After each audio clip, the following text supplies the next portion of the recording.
The life I have now in Italy didn't just happen by accident. A few years ago, I was burning myself out, dealing with underlying anxiety and feeling completely disconnected from myself. My body was sending me signs I kept ignoring until I finally slowed down and listened. That choice changed everything. Today, I wake up in my Italian farmhouse with peace I never thought possible. I've healed my gut, built daily rituals that keep me grounded, and even found my soulmate, my Italian fiance who truly supports and understands me. In this video, I want to take you behind the scenes of that transformation. The moment I knew I had to walk away, the unexpected signs that led me to Italy, and the steps I took to create a life I no longer need to escape from. And if you're watching this, maybe a part of you is craving something deeper too. And I want you to know it's never too late to start again. So let's talk about why I walked away from my life. From the outside, I think people would have assumed that my life really looked amazing. I was modeling, I was a full-time content creator, I just bought my first house, I was becoming an entrepreneur, I had so many things that were really going for me. But what was actually happening behind the scenes was that I was really suffering from the inside, and I knew that I wasn't living in alignment with my total purpose, and there was something really off. And one of those main indicators was 100% my health. The amount that this lifestyle of this fast-paced hamster wheel, doing a million things, modeling, chefing, content creation, all this stuff, it really took a toll on my body, my nervous system, and my sense of self. I feel like there was so many things not missing in my life, but I could tell that my nervous system wasn't happy. There was a deep underlying need for something more in my life that I was definitely ignoring because I felt that I was living a life maybe 5 years before that I thought was going to be my dream life. And I knew that it wasn't right. I also want to mention here that I was going through my Saturn return. And for those of you who don't know what Saturn return is, it is a massive astrologic event that happens pretty much every 30 years. It's from 28 to 31, depending on your specific astrology. And it's when the planet Saturn arrives back into the exact position of when you were born. And the planet Saturn is the planet of purpose and basically everything in alignment of what you're supposed to come here to do. So when this happens, basically the energy of astrology, if you believe in this, really forces you into really looking at your life and making changes in order to adjust to be in the life purpose that you're meant to be here for. So I was at the start of my Saturn return when all of these thoughts and processes were coming and arising. And when my body was out of control, my nervous system was dysregulated, and my skin was messed up, and my gut health I couldn't get under control, and like all these things were once, it was like the universe was basically telling me like, girl, you got to make a change. You are not living in your full potential of what your life path is. And I really needed to understand what that meant for me. I can't say that there's one moment that I knew that this version of success wasn't enough. I would have to say that it was multiple different moments where one of the first ones was when I was in a relationship with a very successful person in the States. I was with them for 8 years. We were living this very lavish lifestyle. I was going on yachts every summer and flying around private. And I'm not saying this to like sound bougie. I'm just saying it because even though I was living this lifestyle that I would say 99% of the population wishes that they had access to, I remember having a moment where we were all just partying with friends and on vacation again in like a beautiful place. And I remember thinking to myself, like, I'd rather be on a shack on the beach making acai bowls than be on this vacation right now with people that I feel are so misaligned with who I am and what I really see my life being. And that was such a pivotal moment for me of just like, why are you living a life that you feel you're staying in just because you feel that most of the population want to be here? And to be fair, like I thought it was something that I wanted. I loved my partner. He was amazing. We had such a beautiful relationship, but there was so many complexities there where I was really emotionally unhappy. And there was a lot of things that I knew were not for the future of what I really saw my dream life to be. Definitely thinking about what I needed to change made me feel afraid, and definitely made me feel like, wow, okay, thinking about moving a country or, leaving my 8-year relationship and all these really dramatic things, I definitely felt fear because it's normal as a human being, and thinking about leaving my friends and my family and everything that I built to start basically over from scratch is a daunting feeling, but it's also a liberating feeling. And that's where I felt like I knew my answer was coming soon. My body was definitely breaking down and giving me all of the signs that I needed. And there was so many moments where my body was finally just like, Shayna, what are you doing? Like the anxiety, the not being able to regulate my nervous system, living in a city where I didn't really feel aligned. I was staying home and not even seeing people for like days. I loved the sanctuary that I created for myself, but I still was living in a life of misalignment. And my body was giving me so many of those signs, between always feeling bloated, even though I was going on insane protocols, because I really didn't know that it was about anxiety. I didn't even know I had underlying anxiety until I left. And then when I left, I realized, oh my God, like you are suffering from underlying anxiety since I was a kid. But I would say there was so many different signs that my body was basically giving me, that my lethargicness, my lack of sleep, my body just feeling completely like out of whack, no matter how healthy of a lifestyle I was living. I was doing everything right. I was nourishing my body. I was eating really clean. I was gluten-free, dairy-free, refined sugar-free, like you name it, I was doing it. And still my body was screaming at me from so many different ways: acne, bloating, gut health problems, lymphatic drainage blockage, like you name it, I was going through it. I would say it was a hard realization to realize that the life that I had dreamed of building for myself was actually making me sick. It's a little bit defeating when you feel like, wow, in context of what people see, like I'm living the life and I'm living it all. But then when you feel completely miserable, it's like, yeah, you feel a bit defeated. Like, why do I feel this way? Am I ungrateful? Like, I don't really know. But the deep sense of knowing inside of me that something needed to change was so much bigger than feeling sad for myself. It was almost like a fire was lit inside of me of this new fire that was like, we want to burn and burn bright and burn away all the things that don't serve you anymore. And so it was this like battle of like normalcy of people feeling victimized to feeling empowered and really making moves that I knew were going to be for my purpose. So if you're watching this right now and you feel like some of this maybe resonates with you, or you're going through a phase right now where you really want to make a big change in your life, I really invite you to start journaling and really start to track your energy and symptoms similar to mine, that maybe your body or your life or specific things are happening that are really trying to force you into this next chapter of your life that can make you feel more aligned in what you're doing and happier and joyful in your life. Journaling is one of the most powerful things that I've ever incorporated in my life, and it's something I think I will have until the day I die. And people sometimes get stuck with journaling, but really you just have to think less about it and just journal all the craziness that we have. We have like, I don't even know, thousands and thousands of thoughts a day.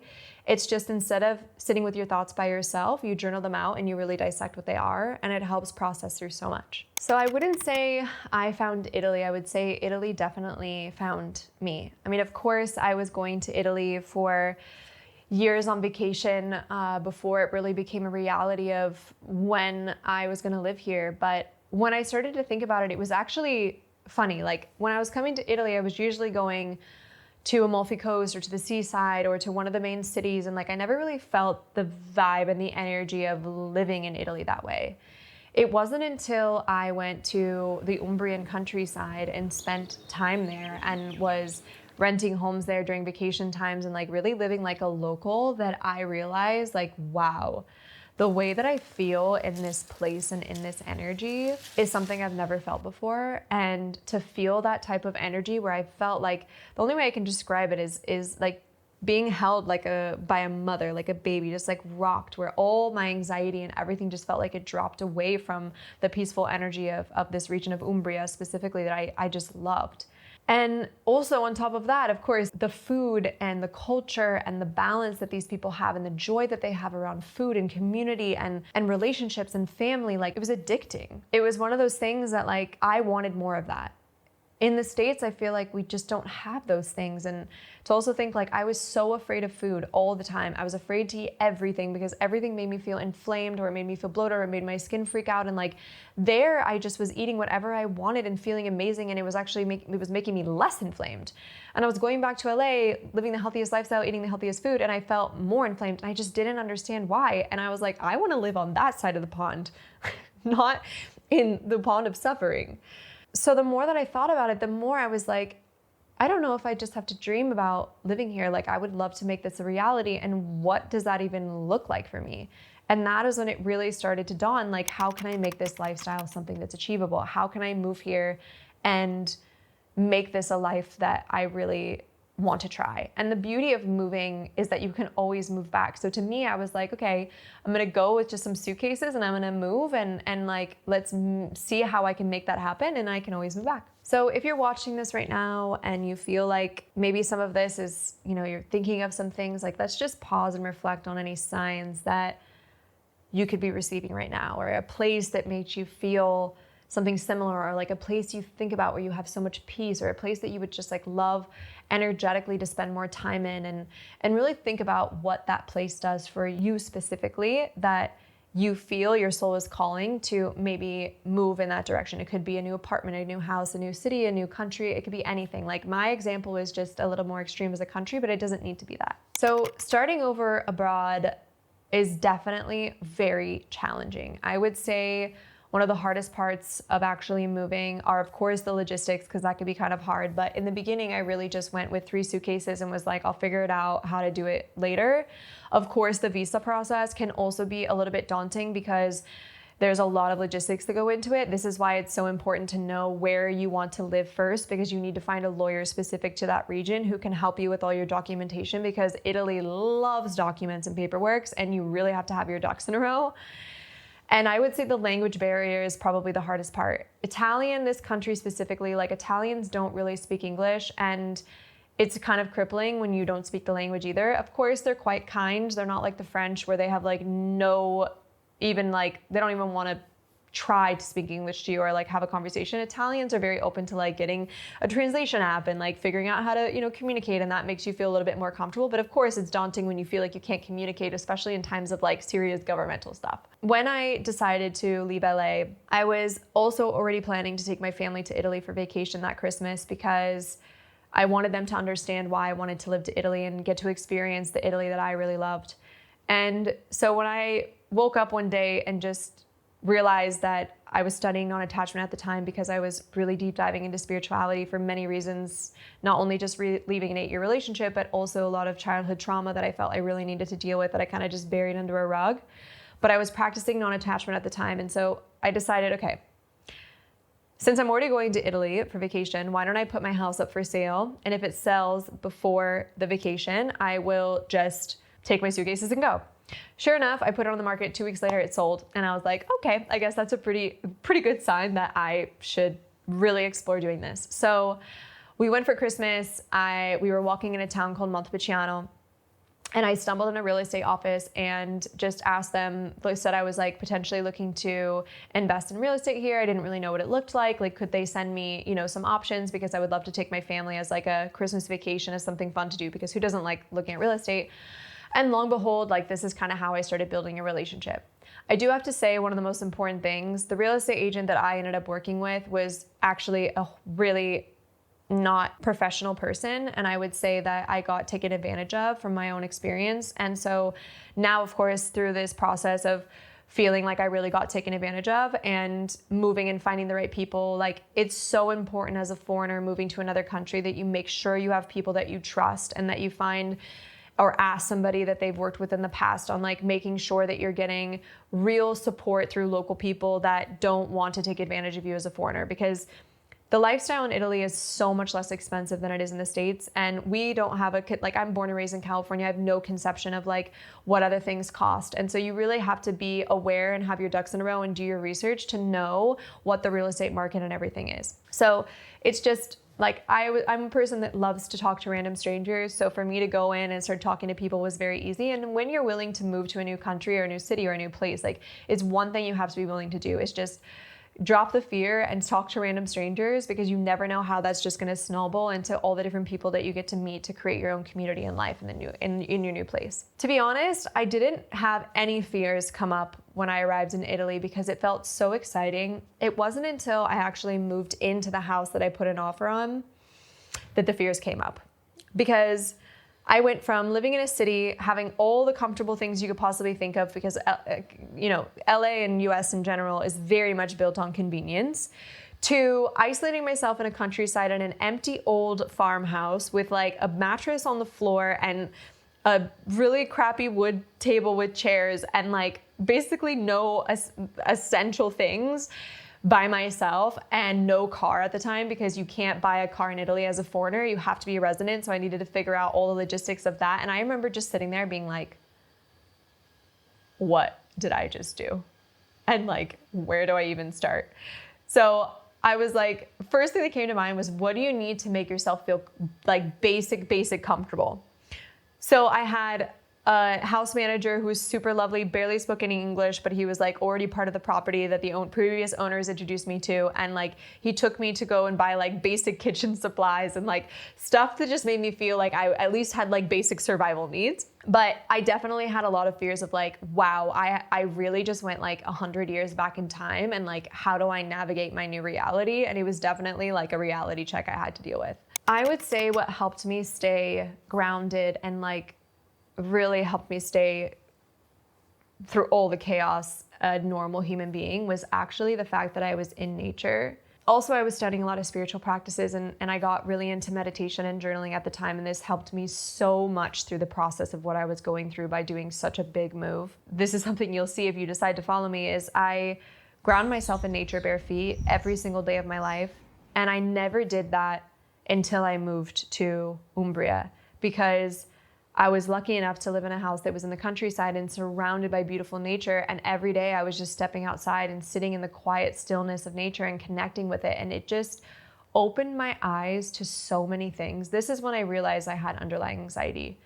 Because when you live a life where you're just running on the hamster wheel and you're just like so busy that you can't even really breathe, and you're just like balancing friendships and this and travel and work, and you're just like, you don't stop, you don't actually look at yourself and realize anything that you want or need, or maybe that needs to be fixed. And when I sat there in that country house when the US was asleep, so I couldn't do anything, in the mornings I would just sit there in silence basically, I was like, wow, I did not realize how much I was suffering with underlying anxiety. If you would have asked me, I would have said I was cool as a cucumber back then. But the reality was my internal world was suffering so much from childhood. And, you know, when our energy system is a specific way, we end up just attracting the same things over and over again until we can really look at ourselves and transform those things. And that was basically what was happening to me. I was having a huge awakening. So what does my life look like now? I've now been living in Italy for 3.5 years, and my daily life really, I would say, isn't the same every single day, because when you're an entrepreneur, content creator, own a farm and all these things, like my life changes day to day. But one thing that I built in my life to be a non-negotiable is Italy really taught me how to slow down and how important rituals are in order to regulate our nervous system. And this is why rituals are such a huge part of my ethos and what I teach and show on Instagram, because when we create structure in our lives, it's not just the structure we think that we need, like work structure and business hours and calls and all this stuff. It's like real structure of what you need to do for you and yourself and your well-being, and like connecting to that inner world of yours. That is the most important one. So my mornings are the most sacred morning for me in the world. I make sure that I have 2 hours or at least an hour and a half before I do anything else to just self-reflect and listen to some sort of wisdom, and go outside and put my feet in the grass and drink my morning ritual matcha and like sit with my journal and like really understand how I'm feeling and like what I want to work on and how I want to structure my day and what's the best way for me to function so that I can fill my cup up and give my overflow, versus the energy that I used to be, which was giving my energy to everybody. And I would have just like, I was never giving from a full cup. I was always giving from an empty cup. Having and coming from a grounded place of understanding what my energy system is that day helps me pause and really like react and have intentions with everything that I do in my day. Before, I was like this girl that was afraid of like the worst case scenario all the time. And I thought that everything was bad. And like, I thought of I was just like bracing for impact all the time, like ready to fight a war. And all it was doing was creating chaos in my life, because I was just attracting the same energy back to me, until I finally dropped my shoulders and calmed my nervous system and learned how to breathe and ground, and the importance of all these simplicities in life. It's like going back to the basics. So if you're watching this right now and you're in a place where you feel stuck or scared to start over, just know that you are in one of the most powerful times in your life right now. The fact that your soul, your intuition is giving you these nudges that your body and your nervous system and everything is wanting something more is so powerful. And I know that not knowing what the future holds and uncertainty causes a lot of fear, and fear is normal. But when we can look at our lives and be like, okay, stay in comfortability, in misery, not happy just because I'm afraid of what's going to be on the other side of making change, or dropping into certainty because I'm moving towards a direction that I know is going to be more fulfilling. And maybe it has challenges, but how beautiful, because those challenges are going to really shape me into the person I want to be, versus feeling afraid that something isn't going to go your way, to me is a much better option. Because when we realize that every challenge in our life is an opportunity to not point fingers at anyone else, but to point fingers at ourselves and say, what can I learn from this? And what can I change in myself to feel that this isn't going to make me reactive in the future, is so powerful. And then you realize that through all the challenges that we go through, like moving the country was I went through a million challenges. It humbled me in ways I could never describe again. But it shined light on so many things that I needed to change about myself that I didn't even realize. And through taking those risks and not being fearful, it shaped me into a person that, like, I am so grateful to today. I have the success, I have the peace, I have all these things because I was willing to take those risks. It's the people who are the risk takers are the ones who are always going to be the most fulfilled lives.